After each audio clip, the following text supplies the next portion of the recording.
Hello friends, current affairs की series में आज हम करेंगे करंट्स 1 से 10 जनवरी का।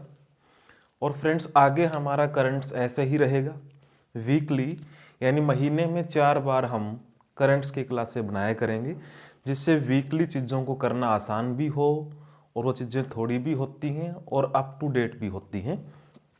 तो ये 1 से 10 जनवरी का करंट्स है।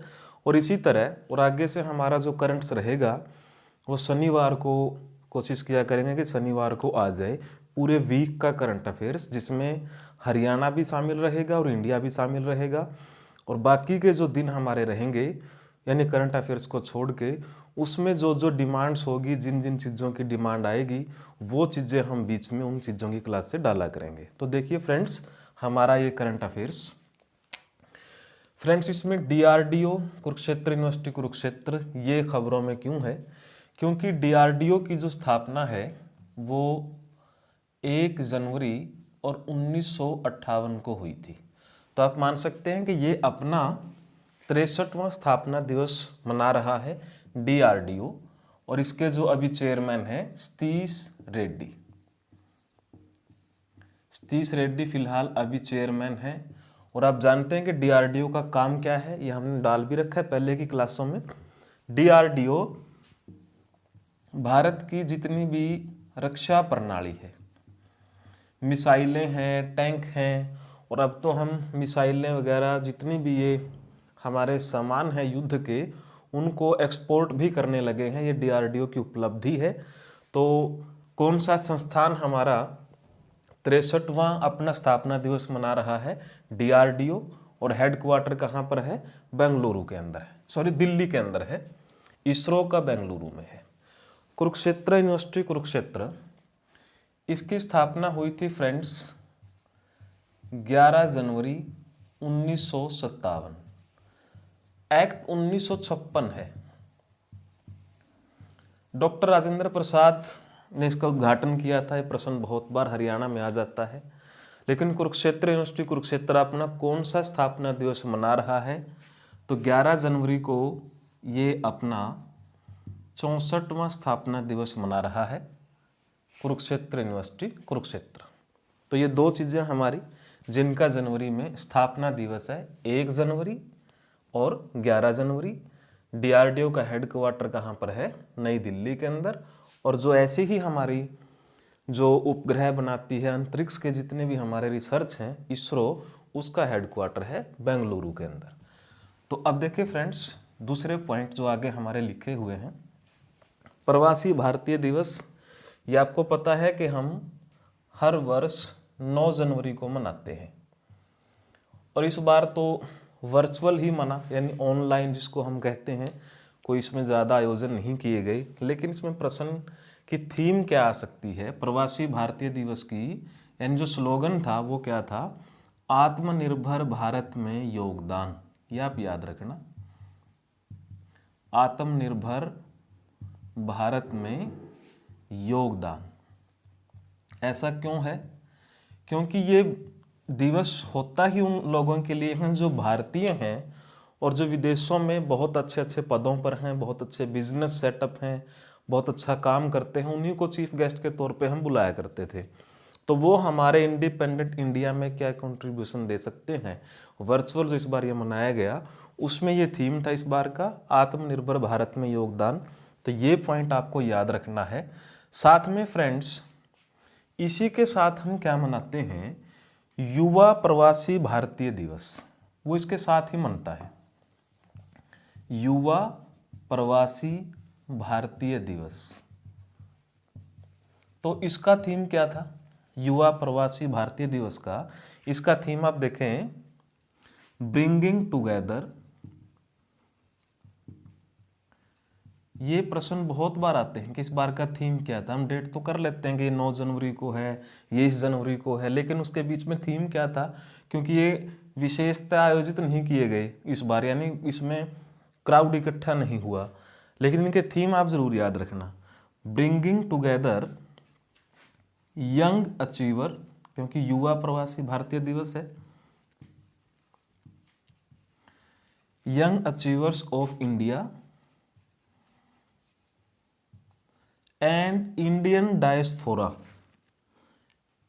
और इंडियन डायस्पोरा का मतलब आप जानते हैं, जो भारतीय लोग, वही हमने बात की जो बाहर हैं। इंडियन डायस्पोरा, भारत के लोग जो पूरे विश्व के अंदर काम करते हैं। तो bringing together young achievers of India and Indian diaspora, ये था युवा प्रवासी भारतीय दिवस का थीम इस बार का।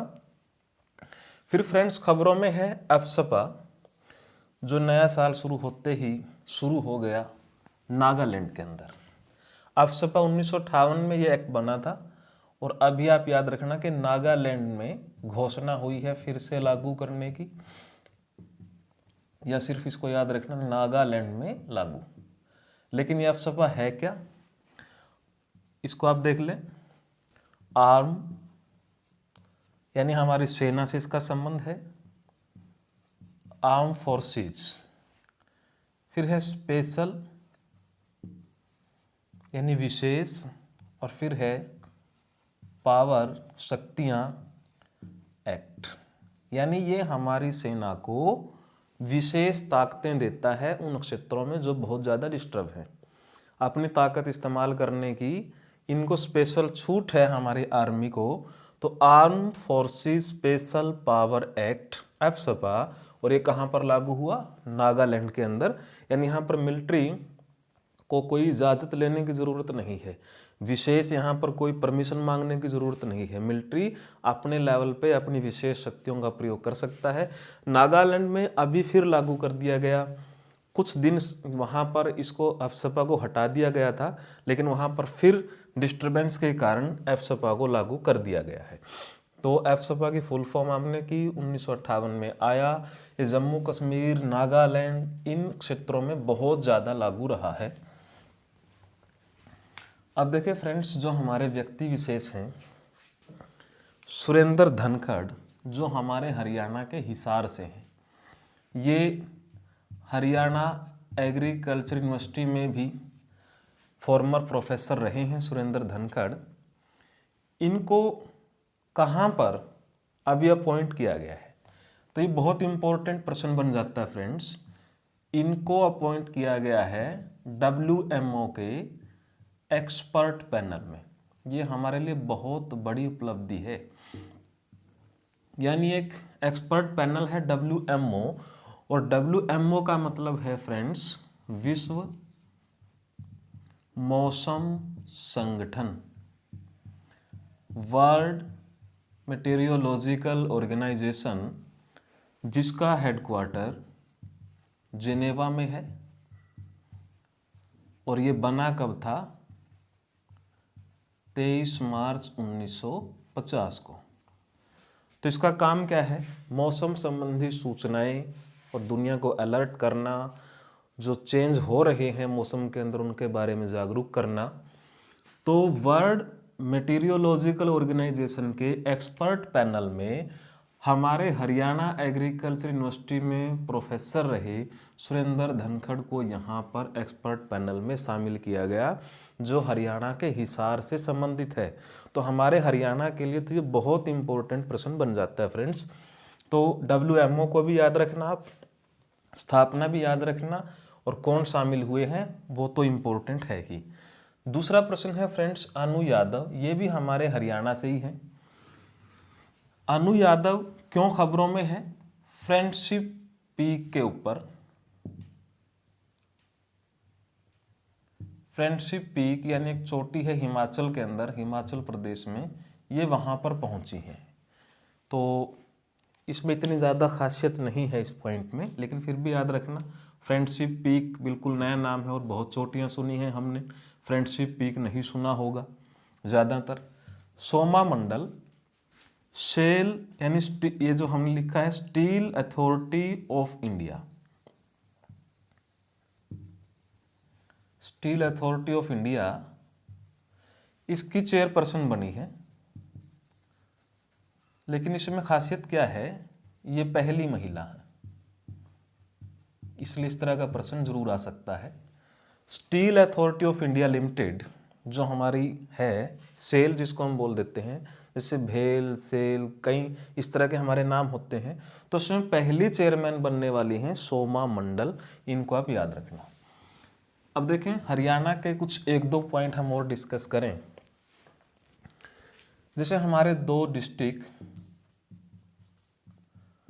अंबाला और पंचकुला,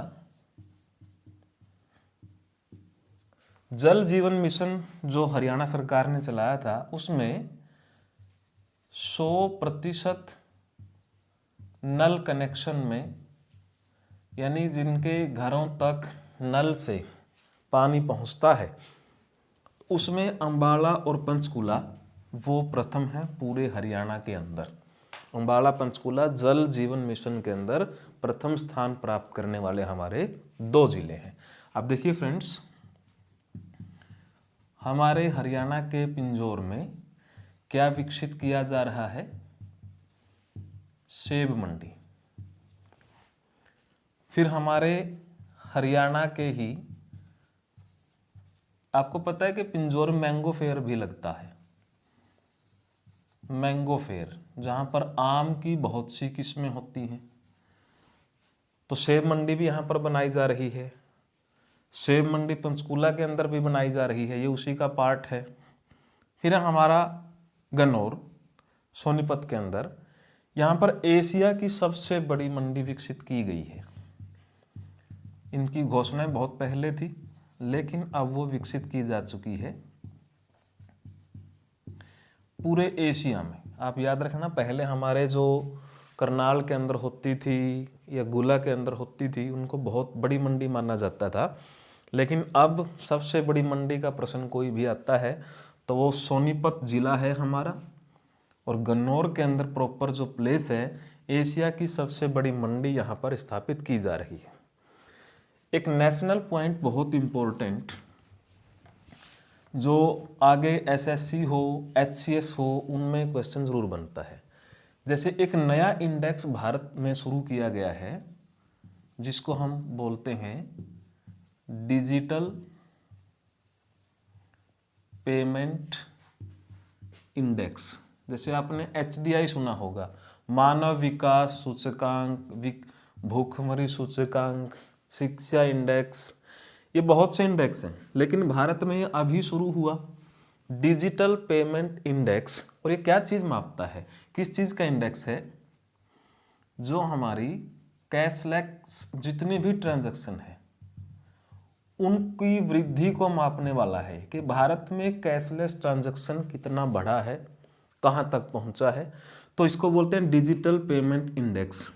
लेकिन फ्रेंड्स, अभी अगर हम इसमें सीधा उत्तर दे दें तो बहुत आसान लगेगा, लेकिन आप सपोज करिए कि जब ये क्वेश्चन एग्जाम में आता है और हम यहाँ पर ऑप्शन रख दें, पहला ही रख दें RBI, फिर हम रख दें वित्त मंत्रालय, फिर इसमें रख दें हम SEBI, security exchange board of India, और फिर हम इसमें रख देते हैं दूसरा SBI, तो अब ये थोड़ा सा कंफ्यूजिंग हो जाता है।